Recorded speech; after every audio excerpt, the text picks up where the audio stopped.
Greetings, diners, and welcome to another edition of the Collapse Cafe here on the Doomstead Diner. And that's the forum right there where you guys should join, okay? And come and chit chat with us about the collapse of industrial civilization, the topic of the Doomstead Diner, and our friend Collapsniks that come and discuss these things with us.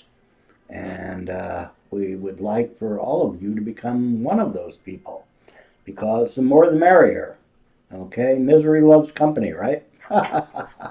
That's the motto of Collapse. No, it's save as many as you can. All right, can't save everybody as things spin down here, but we can do our best to try to help as many people negotiate their way through the tough times ahead as we can. So, today's topic, all right, what I'd like to do for today is a little review, which is always an important thing to do. It's important to understand where we came from, how we got here to this point. And for today's topic, it's one of the core aspects of our problems, and that is, or if not the core, the energy problem that we have as a civilization. We are a very energy dependent civilization. We have evolved this way over, well, thousands of years, really, beginning with our control over fire. Uh, Way back when in the mists of free history, but really becoming a important aspect of our lives uh, with the development of metallurgy, which is an extremely energy intensive process. And the development of metallurgy allowed us to create the kind of agricultural instruments that allowed us to begin farming and also allowed us to invent the wheel without metal for the axles and hubs of the wheels. The friction is too much, so wheels aren't very effective without having metal to use for making them. So metal had to come first, and in order to do that metallurgy at first, all we used was wood. That was the main source of energy for creating heat, the intense temperatures necessary for doing metallurgy. And that lasted, well, for thousands of years. But over time, whole forests were burnt down, not just for that purpose, but also building purposes, creating ships, which at first were made of wood, and whole navies were built this way. The Egyptians had a navy, the English had a navy, and the discovery of the world all came through the building of these ships. And giant armadas were sunk to the bottom of the ocean in the many, many wars that went on. So, in the areas of the world where shipbuilding was an important part of their growth, and that's, just about everybody, uh, the the landscape was changed over time, and that led to a lot of the desertification that we see now, and so forth.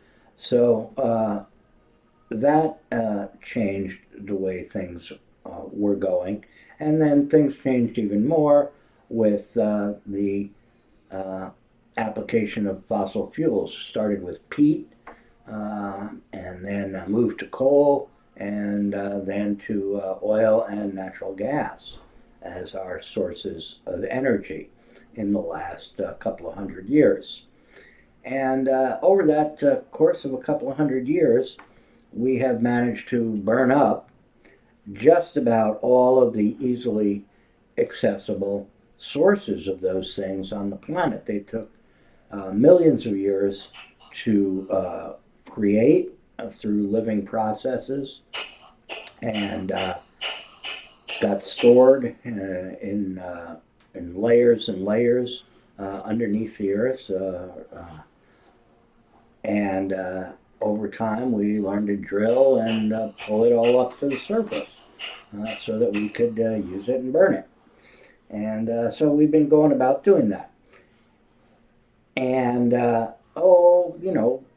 starting in the 1950s or so, uh, people started to concern themselves. One fellow in particular, famous in the energy world, a guy by the name of M. King Hubbert, um,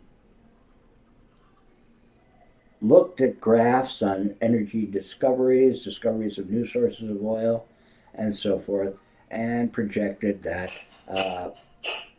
we would eventually start to run out of oil.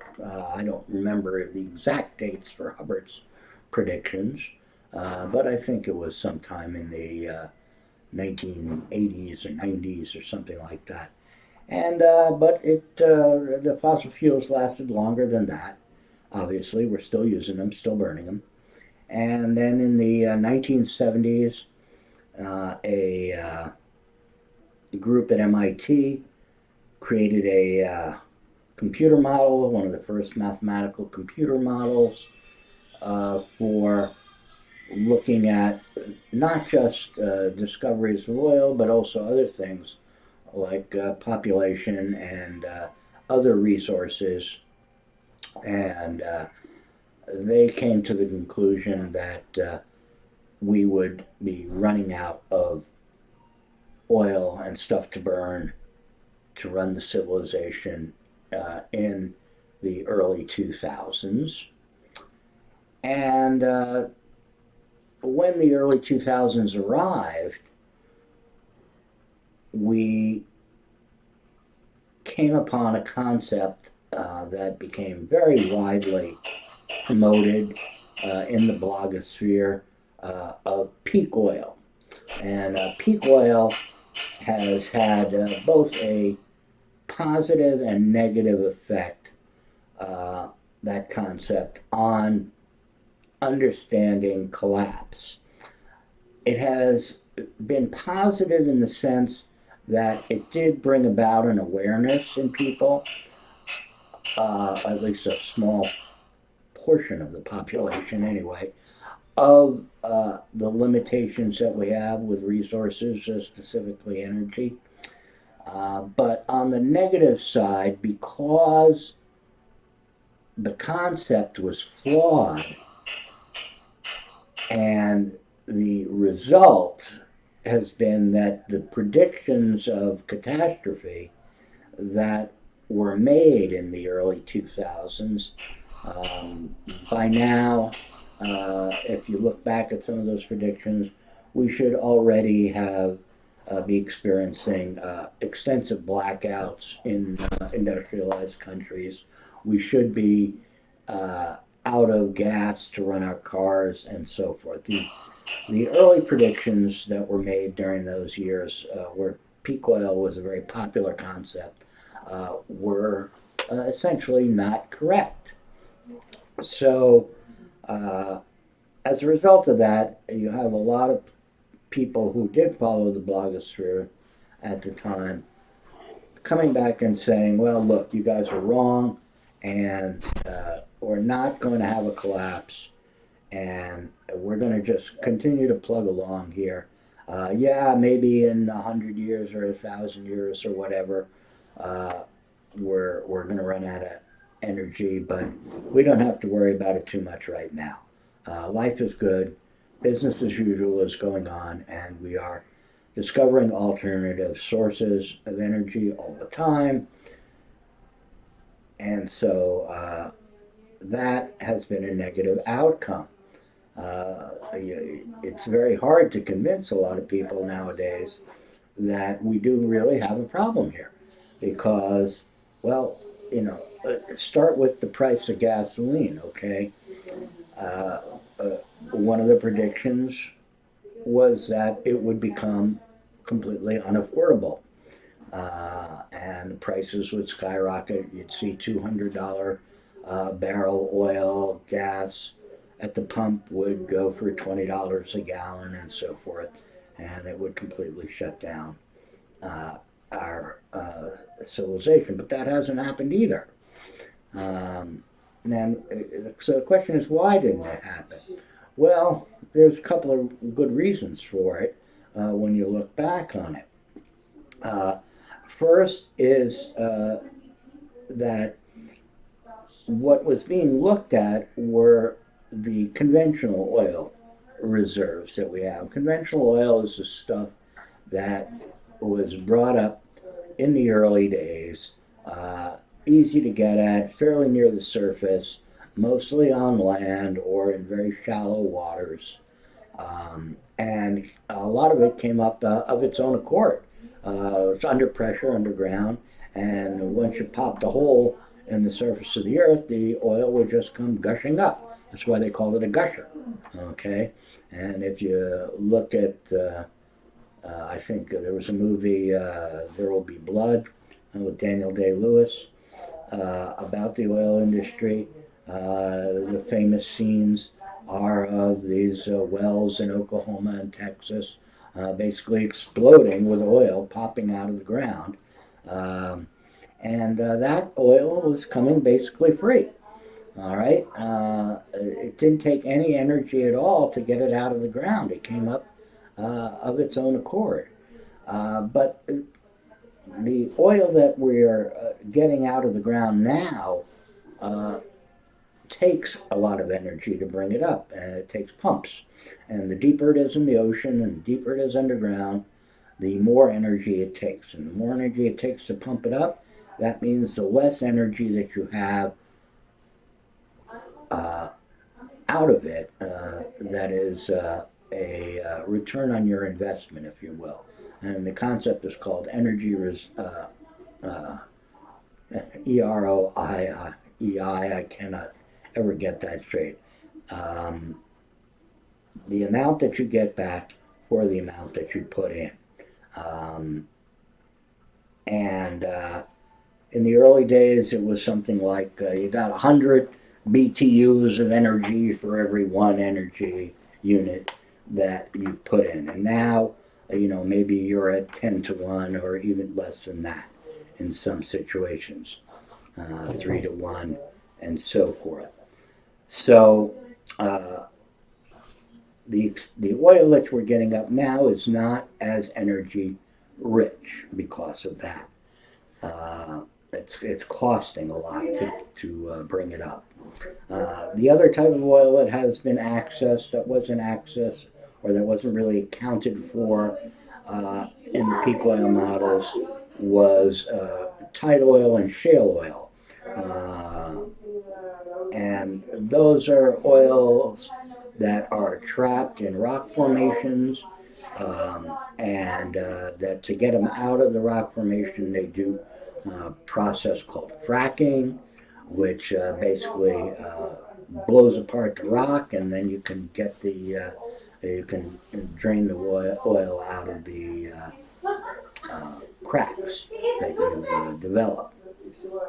I am not an expert in this field, so I'm not going to tell you about exactly how it's done. But the bottom line is that we have been able to extract quite a bit of oil in this manner, and that has, in fact, brought the United States, the fascist states of America, as I like to call it, to the point where we are now producing more oil than we have ever produced in our history. Or I would not say produced, I would say rather extract.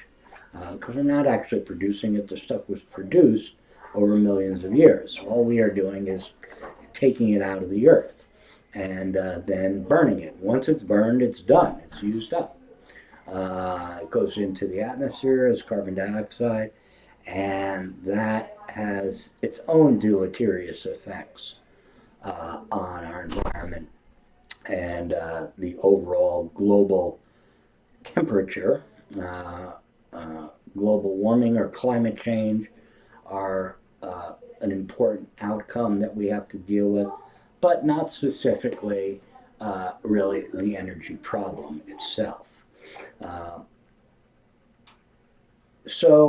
because of these means of finding oil, uh, we've managed to stretch out the amount of time that we have to burn it and to keep the civilization that depends on it running. And then the other aspect that has extended it is something that is a little less well understood, which is demand destruction. Um,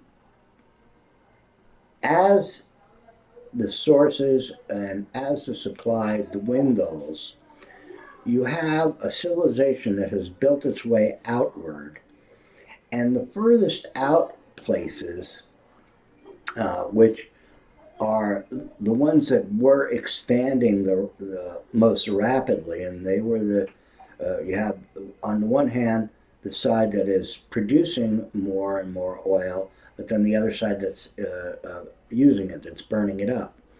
And what has happened over the last 10 years, 10 to 15 years, is that these countries on the periphery have been starved of oil. And because of that, those countries are descending into more and more anarchy. And you see that all over the world. You see it in the Middle East right now, which is now escalating from just these individual hotspots of war to a more generalized warfare across the entire region. And that's a fairly new thing. Um, the, uh, the small hotspot wars have been an ongoing thing basically since World War II. But this generalized warfare now that is happening with the Houthis and the Iranian sponsored actions, the shipping lanes being interdicted, all of those things uh, are really escalating the problems there. And then you see South America and all the migrants coming up from places like Venezuela and Guatemala. Those countries were actually beneficiaries of the oil economy because they were oil producing nations. They have their own sources of oil, but uh, as the economy winds down, these places aren't getting the investment necessary to continue to pump it up. And so they are also losing the income from it. And as a result, they can't run their services, they can't run their whole economy. There's more poverty, more people without jobs, and then the politics go haywire completely. When there's no money, people start to fight over the last crumbs, and different factions develop. And so, what was once a fairly stable country turns into a complete mess, and everybody tries to evacuate there as possible, as fast as possible. And so, where are they ending up? They're ending up on the border of the United States, and now, as a result of that, we have a migrant crisis here in the United States. So that migrant crisis is actually a result of our energy crisis, our global energy crisis. But meanwhile, here in the fascist states of America, it's business as usual, right? Gas is still $3.50 a gallon. The lights are still on in just about everybody's place, everybody's house, and the economy chugs along. It may not be uh, as robust as uh, we would like it to be, and incomes have stagnated and so forth. But you can't really say that our civilization has collapsed here. Uh, but what you can say is that it's collapsing, and it's a work in progress, if you will. And the so the issue of whether you're not going to worry about it or not, well, in my opinion, now more than ever, it becomes something that you really have to consider. I don't know if worry is the right word. Prepare for or understand um, as you as you think about what you're going to do with the rest of your life and how you're going to uh, operate, where you're going to live, and so forth. Insofar as you have a choice to do those things, people are trapped in many ways by their jobs and by cultural aspects, and also just by rules. You can't just walk across the border. You have to get uh, permission, if you will, from the government of whatever country you want to go into, and that's a big political hot potato. Uh, Immigrants compete for jobs with the people who are already there. Uh, the more immigration that you get from poor countries, the more price pressure there is on wages to driving wages down. And so that is very unpopular amongst the working class of people, having to compete against other people who are coming in and providing cheap labor. But at the same time, the capitalist class, the class of owners of companies and so forth, want the cheap labor. That is where the profit comes in that type of economic system. The cheaper the labor, you produce it the cheapest possible price and sell it the highest possible price. And the profit is what you, as the person who runs the company, you get to keep that money, right, and split it up amongst all your shareholders. Uh, so the pressure is always there to make a profit and to pay the lowest price possible for labor. Uh,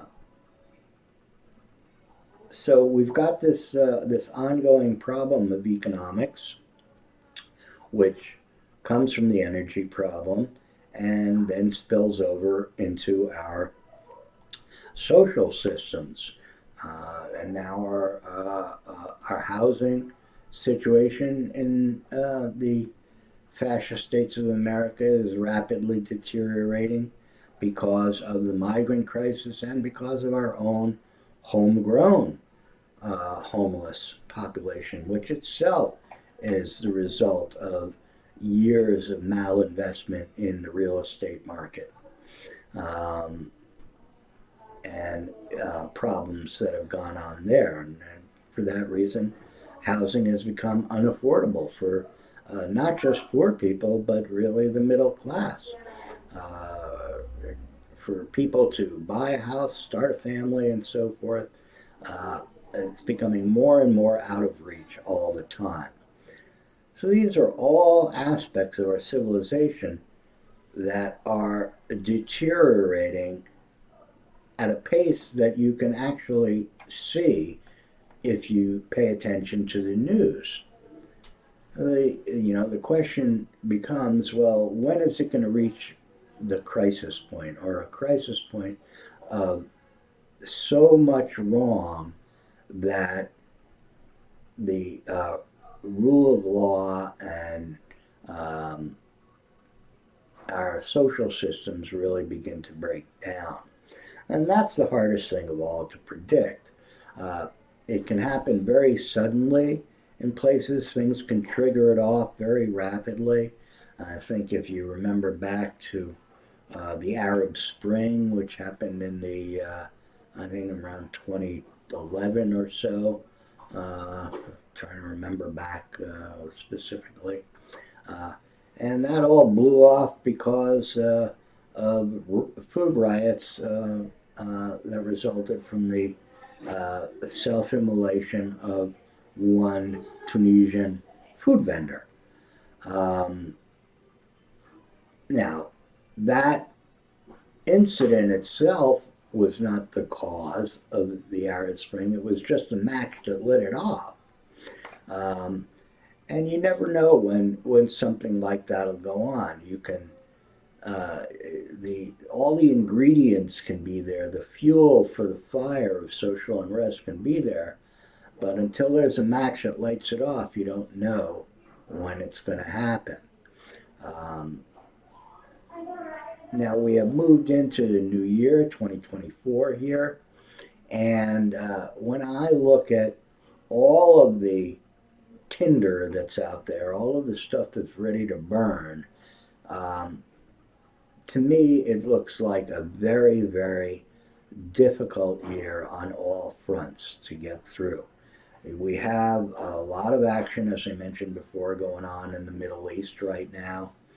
Uh, we have a migrant crisis here in the FSOA that is reaching intense proportions.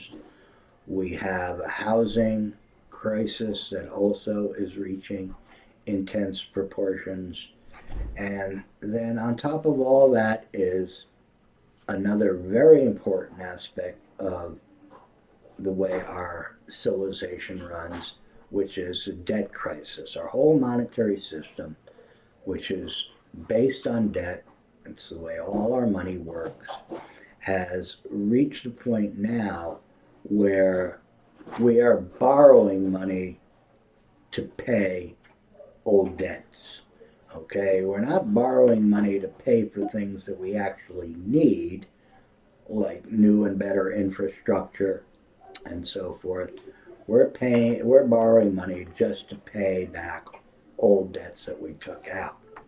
And in fact, the debt service for uh, the United States now costs more money than it cost to run the whole government 20 or 30 years ago. And if you look at the graph of our debt, our federal deficit, it has rocketed upward over the last couple of years uh, in an exponential fashion. And we are reaching the point where our whole monetary system is hanging in the balance. And once faith is lost in money, that is when you start to see effects like hyperinflation and so forth. And I think most people who are aware of history know and have seen the pictures of the Weimar Republic in Germany in the 1920s when they were uh, pushing around their currency in wheelbarrows because they were essentially printing money that was unbacked by anything. And so it has reached crisis proportions at this point now with our debt. And we have a alarm going off here, so I think I'm going to make that my cue to be done for today. So think about it, and we'll see you next time when the alarm goes off here at the Collapse Cafe of the Doomstead Diner. Hasta la alarm that collapse is coming.